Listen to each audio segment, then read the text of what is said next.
Hai YouTube Atomian, welcome back to Atomi Lover Channel. Nah, hari ini aku pengen ngebahas tentang Psyllium Husk,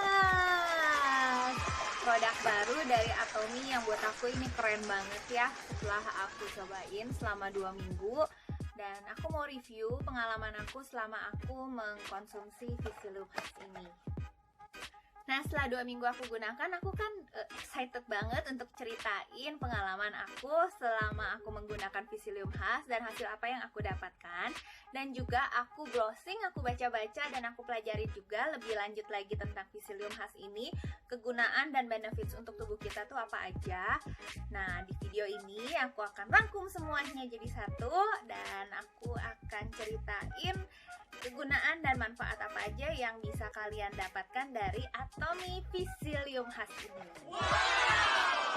Jadi buat kamu yang penasaran dengan Atomi Psyllium Husk, stay tune terus, nonton terus sampai habis ya video ini, karena kalian juga pasti akan amazed banget dan pasti akan tertarik banget untuk mencobanya Atomi Psyllium Husk. Kita kalau dengar kata Psyllium Husk, selama ini yang nempel di benaknya kita adalah fiber. Jadi otomatis di image-nya kita dengan kita minum Atomi Psyllium Husk ini hanya untuk melancarkan BAB-nya kita dan cocok banget untuk orang yang sembelit. Tapi ternyata setelah aku kemarin browsing, aku baca-baca dan aku pelajarin lebih lagi tentang Psyllium Husk untuk nge-review di video ini, aku amazed banget loh, bener-bener, karena ternyata Psyllium Husk ini maksudnya akan memberikan hasil yang lebih dari hanya untuk kita lancar BAB gitu. Banyak banget benefits yang akan kita dapatkan, karena juga udah banyak banget yang melakukan penelitian dengan Psyllium Husk ini. Nah, di penelitian di tahun 2005 itu di University of California Magazine Noteworthy Nutrition, diet yang sehat dengan kita memasukkan Psyllium Husk di dalam dietnya kita itu akan mengurangi resiko kena penyakit jantung. Karena fiber yang ada di dalam Psyllium Husk ini akan improve lipid level, dan dia akan ngurangin kolesterol jahat dan juga trigliserid, dan akan ngurangin LDL, dan ini akan bagus banget untuk kesehatan jantungnya kita. Jadi banyak banget penelitian yang menyarankan untuk memasukkan Psyllium di dalam dietnya kita. Jadi biar kita saat kita diet, badan kita juga pun menjadi sehat. Nah, menurut penelitian, kalau Psyllium Husk ini terbukti sangat efisien banget untuk perawatan penyakit seperti IBS, Irritable Bowel Syndrome. Nah, kebenaran aku punya temen yang memang mengalami IBS ini. Aku ngeliat enaknya banget dan tersiksanya banget.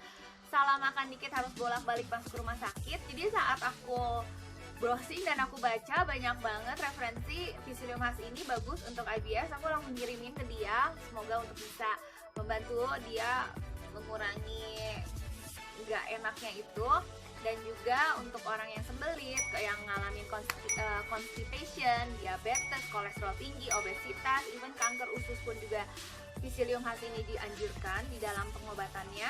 Dan colitis, kalau aku tanya Mbah Google, colitis itu peradangan pada usus besar, teman-teman juga bisa browsing. Dan juga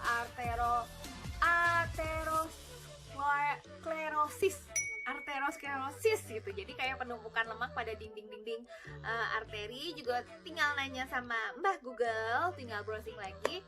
Dan Psyllium Husk ini bisa membersihkan racun-racun yang ada di dinding usus.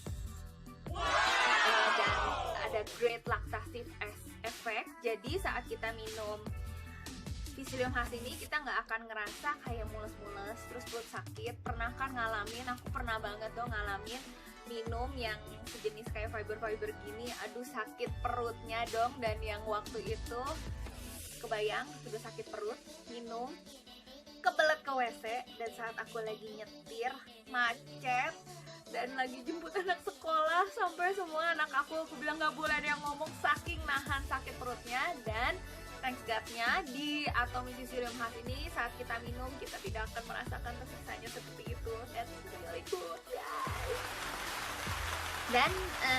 Dan Atomi Psyllium Husk ini bagus banget kalau buat membantu teman-teman yang lagi diet, yang lagi mau menurunkan berat badan. Itu minumnya 30 menit sebelum makan, itu akan membantu ngurangin nafsu makannya kita dan juga membuat kita tuh terasa lebih kenyang, jadi kita makannya nggak bisa banyak.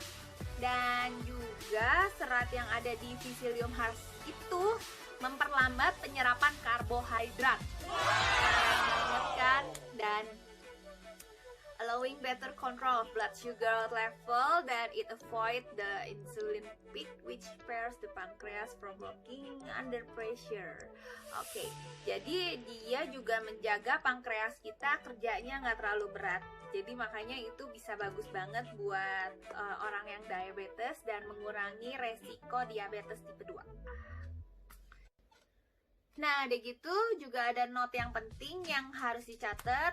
Kalau Psyllium Husk ini walaupun bagus, walaupun benar-benar bagus buat kesehatan kita, juga tidak boleh over consumption. Jadi nggak boleh terlalu banyak. Karena untuk beberapa orang dengan over consumption dari Psyllium Husk ini bisa malah ningkatin asam lambung yang tinggi, bisa jadi memicu alergi, itu juga bisa. Dan saat lagi minum atomi Psyllium Husk harus diingat dan bener-bener selalu diingat harus banyak minum air putih. Ini aku pengalaman banget ya. Jadi pas yang lagi awal pertama kali dapet, atomi Psyllium Husk itu aku langsung, wah ini bisa buat diet nih. Secara PSBB kayak gini aku ngerasa aku tambah gemuk karena kerjaannya cuma makan dan tidak ada olahraga dan tidak ada apa-apa. Dan lihat muka aku juga membulat seperti kayak gini. Jadi I'm so excited, dan kebenaran aku tipenya juga yang rada kurang minum. Jadi mungkin saat itu karena aku udah ngerasa aku kayak ngerasa naik berat badan dan ngerasa ngegemukin, jadi aku tuh lagi rajin banget minum puel, minum terus. Dan aku minum Psyllium Husk ini saat di malam hari karena aku pengen lancar BAB-nya di pas pagi hari. Itu kan berarti kan aku rada kurang minum ya, dan minumnya aku rada kurang minum air putih karena di sepanjang hari itu aku minum puel dan aku minum kopi, terus aku maksudnya kurang lah minum air putih. Nah itu saat 1-2 hari pertama kali aku minum Psyllium Husk, aku tuh bingung pas aku bangun pagi, kenapa aku tuh kayaknya sakit pinggang banget gitu, pinggangnya tuh sakit banget. Terus lagi inget-inget gitu, kayaknya aku pernah ngobrol sama ada salah satu kerabat yang emang ahli nutrisi. Saat itu tuh dia bilang kalau lagi banyak minum fiber itu harus banyak minum. Jadi kayaknya aku keinget saat aku 2 hari pertama aku minum Psyllium Husk itu aku tuh kurang minum, jadi pas pagi bangun tuh sakit pinggang banget. Nah jadi di hari itu sepanjang hari aku nggak minum teh, aku nggak minum kopi, dan aku hanya minum air putih terus sebanyak mungkin. Kayaknya aku langsung hajar 3 liter gitu ya, 3 liter air. Dan emang bener pas besokannya pas aku minum Psyllium Husk lagi, aku udah gak ngerasain lagi sakit pinggang. Dan ternyata setelah kemarin aku browsing dan aku baca, emang kalau Psyllium Husk itu saat masuk ke dalam tubuh kita, dia tuh menyerap banyak air di dalam tubuhnya kita. Makanya kenapa saat kita lagi minum Psyllium Husk ini, kita nggak boleh lupa banget untuk minum air putih. Itu note penting yang aku pengen tekankan karena aku ngerasain banget itu sakit pinggangnya gak enak banget gitu. Dan juga yang banyak dianjurkan kalau kalian minum Psyllium Husk ini, pertama kan harus banyak minum air putih, banyak minum jus, banyak makan sayur, dan juga banyak makan buah-buahan. Jadi yang banyak makan makanan-makanan yang banyak air, seperti kayak gitu. Nah nanti di akhir video ini aku akan kasih lihat cara buatnya. Dan jangan lupa untuk like, subscribe, and share ya. Bye-bye.